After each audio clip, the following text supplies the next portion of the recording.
আল্লাহ রাসূল সাল্লাল্লাহু আলাইহি ওয়াসাল্লাম বলেন, লা ইয়াদখুলুল জান্নাতা জাসাদুন গুযিয়া বিল হারাম।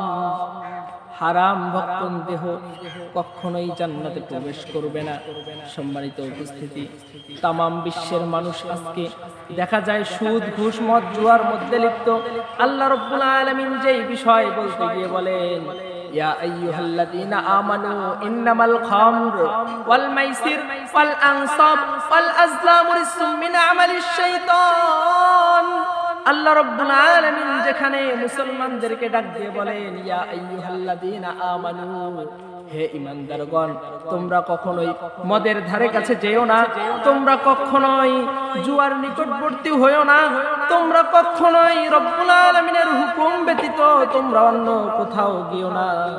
সম্মানিত উপস্থিতি, আজকে সেখানে মুসলমানরা হারামের দিকে আজকে ঝুঁকে রয়েছে। মানুষ হারামের দিকে গেলে কি ক্ষতি হয় তার একটা উদাহরণ স্বরূপ বলা যেতে পারে। হযরত ইব্রাহিম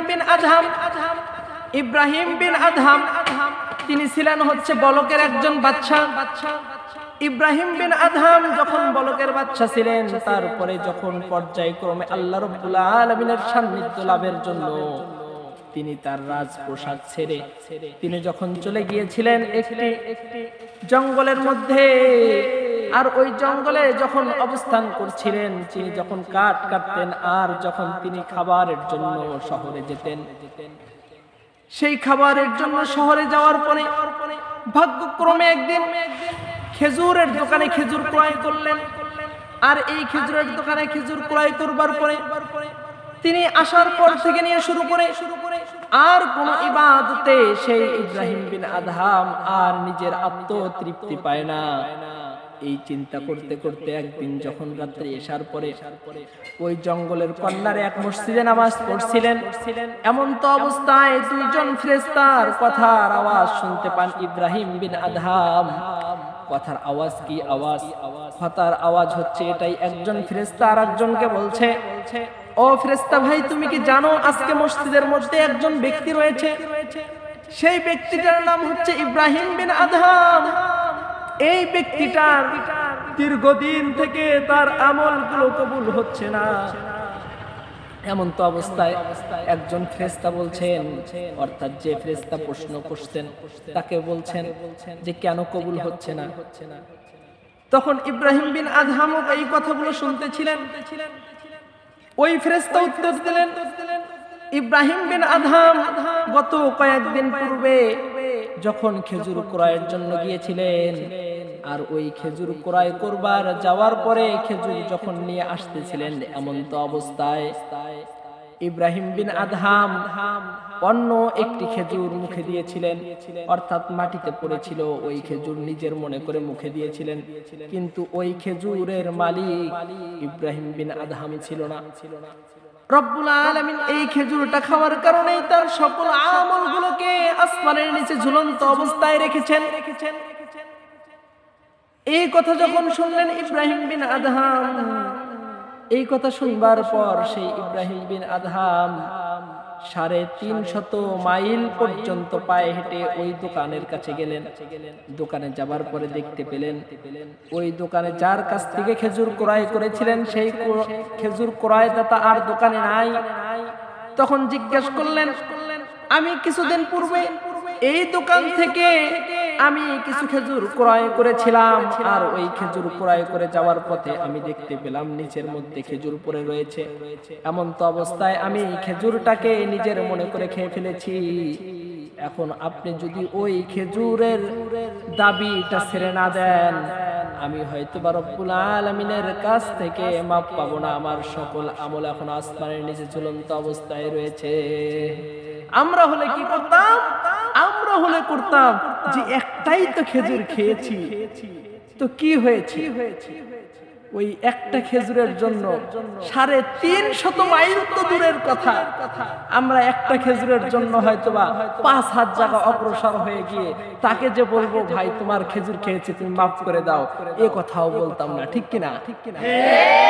সম্মানিত উপস্থিতি, কিন্তু ইব্রাহিম বিন আদহাম তাদের ঈমান কেমন ছিল? তাদের ঈমান তো এমন ছিল, তখন ওই দোকানের মালিক বলেছিল যে এই দোকানের মালিক এখন আমি দেখছো, কিন্তু এই দোকানের মালিক ছিলেন আমার বাবা।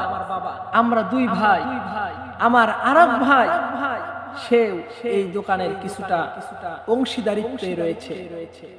কিন্তু ভাগ্যক্রমে আমার বাবা মৃত্যুবরণের পর এই দোকানের প্রত্যেকটি মাল আমরা একটি একটি করে ভাগাভাগি করে নিয়েছি। যেহেতু একটি খেজুর খেয়েছো তুমি, ওই খেজুরেরটা আমার পক্ষ থেকে আমি মাফ করে দিলাম অর্ধেক খেজুরের হিসাব, আর বাকি অর্ধেক হিসাবটা তুমি আমার ভাইয়ের কাছ থেকে গিয়ে মাফ নিয়ে আসো। বলল কোথায় আছে? ঠিকানা দিয়ে দিল। সেখান থেকে আরো বহু দূরের রাস্তা, সেই রাস্তাটা পার হয়ে গিয়ে সেই ইব্রাহিম বিন আদহাম ওই খেজুরের হিসাবটাও মাফ নিয়ে আসলেন। মুসলমান বন্ধুরা, আমার কথাগুলো দিল দিয়ে বুঝবেন তাদের ঈমান কেমন ছিল। কেননা আল্লাহ রাব্বুল আলামিন তো জানিয়ে দিয়েছেন, ইয়া আইয়ুহাল্লাযীনা আমানুত্তাকুল্লাহ, হে ঈমানদারগণ তোমরা তোমাদের রবকে তোমার রবকে ভয় করো। হে ঈমানদারগণ তোমরা তোমার রবকে ভয় করো। কেমন ভয় করবা? কেমন ভয় করবা? তুমি রাতে একা ঘুমিয়েছো, তোমার মনে খারাপ কোনো আকাঙ্ক্ষা জেগেছে, তোমাকে মনে করতে হবে এখানে যদি কেউ না দেখে আমার রব আল্লাহ রয়েছে, আমার রব তো আমাকে দেখছেন। সেই ইব্রাহিম বিন আদহাম ওই খেজুরের একটি মাত্র খেজুরের যখন দেনা পাওনা মাফ নিয়ে আবার মসজিদে ফিরে আসলেন। আসার পরে আবার শুনতে পারলেন রাত্রিবেলা যখন ফেরেশতারা নামাজ পড়ছে মসজিদের মধ্যে, ওই ফেরেশতাদের এমন কথা যখন শুনতে পারলেন, ও ফেরেশতা তুমি কি জানো, একজন ফেরেশতা আর একজন ফেরেশতাকে বলছে আজকেও মসজিদে একজন মানুষ রয়েছে, তার নাম হচ্ছে ইব্রাহিম বিন আদহাম। আরেকজন বলল হ্যাঁ আমি বুঝতে পারছি একজন মানুষ রয়েছে। এখন বলছে ও ফেরেশতা তুমি জানোনি এতদিন যাবত যেই আমলগুলো আসমানের নিচে ঝুলন্ত অবস্থায় ছিল, আজকে রব্বুল আলামিন তাকে মাফ করে ওই আসমানে আর ওই আসমানে তার সকল আমলগুলোকে কবুল করে নিয়েছে। বলেন না সুবহানাল্লাহ। উপস্থিতি তাই তো রাসূল আরবি সাল্লাল্লাহু আলাইহি ওয়াসাল্লাম জানিয়ে দিয়েছেন, লা তাদখুলুল জান্নাতা জাসাদুন গুসিয়া বিল হারাম, হারাম ভক্ষণকারীর দেহ কখনোই জান্নাতে যাবে না। তাই তো আমাদের কাউকে কোনো রকম কষ্ট দেওয়া যাবে না, কারো কোনো হক অন্যায় ভাবে মেরে খাওয়া যাবে না। অন্যায় ভাবে বেহালালি ভাবে আমরা কোনো কিছু যদি খাই, আর সেই খাওয়ার কারণে যদি আপনার আমার শরীরের একটা ফোঁটা রক্ত যদি তৈরি হয়, আর সেই রক্তটা সম্পূর্ণ শরীরে যাবার কারণে আপনার আমার ওই দেহটা হয়ে যাবে জাহান্নামী দেহ। সকলেই বলেন না নাউজুবিল্লাহ।